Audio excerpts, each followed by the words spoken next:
अगर आपका पुलिस या कोर्ट से सामना हुआ हो तो ऐसे कई शब्द आपके सामने आए होंगे जो शायद ही आपको समझ आए होंगे, जैसे कि जिरह, मुल्तवी, इस्तगासा, तलवी आदि।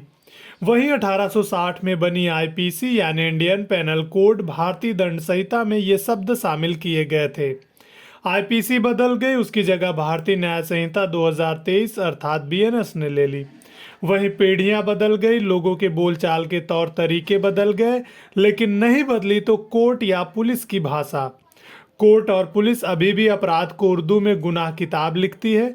वही संदेशवाहक प्यादा कहलाता है। तो आइए देखते हैं कि 150 साल पुराने या कौन से शब्द हैं जो कोर्ट में आज भी उपयोग किए जाते हैं और हिंदी में उनका क्या मतलब होता है। मुचलका, जिसको हिंदी में बंद पत्र कहते हैं, अंग्रेजी में बॉन्ड कहते हैं। जमानत, जिसको हिंदी में प्रतिभूति, अंग्रेजी में बेल कहते हैं। इश्तिहार, उद्घोषणा, डिक्लेरेशन। तहरीर, जिसको पत्र कहते हैं हिंदी में, लेटर अंग्रेजी में। हिरासत को गिरफ्तारी कहते हैं, अंग्रेजी में अरेस्टिंग।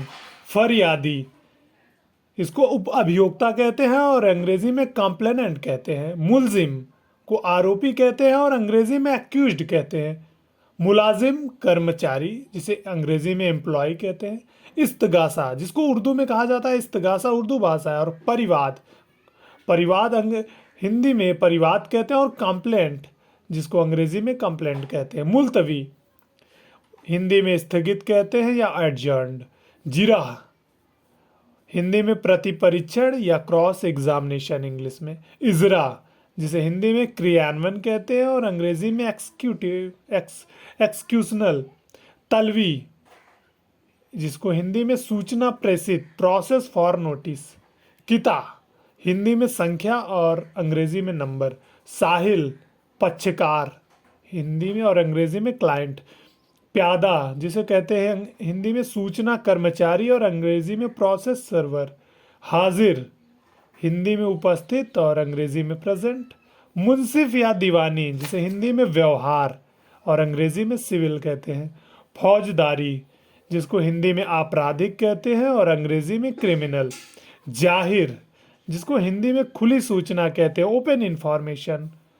सबब, सबब उर्दू, ये सबब ये उर्दू है और इस सबब को हिंदी में कारण कहते हैं और अंग्रेजी में रीजन कहते हैं।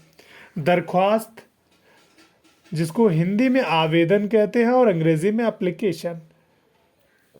रकबा, जिसको हिंदी में क्षेत्रफल और अंग्रेजी में एरिया कहते हैं। सकूनत, इसको निवास कहते हैं हिंदी में और अंग्रेजी में रेसिडेंस।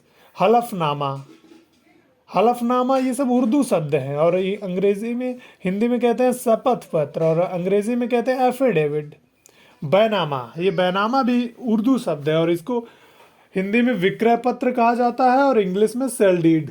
इकरारनामा, उर्दू में इकरारनामा और हिंदी में सहमति अनुबंध और अंग्रेजी में एग्रीमेंट।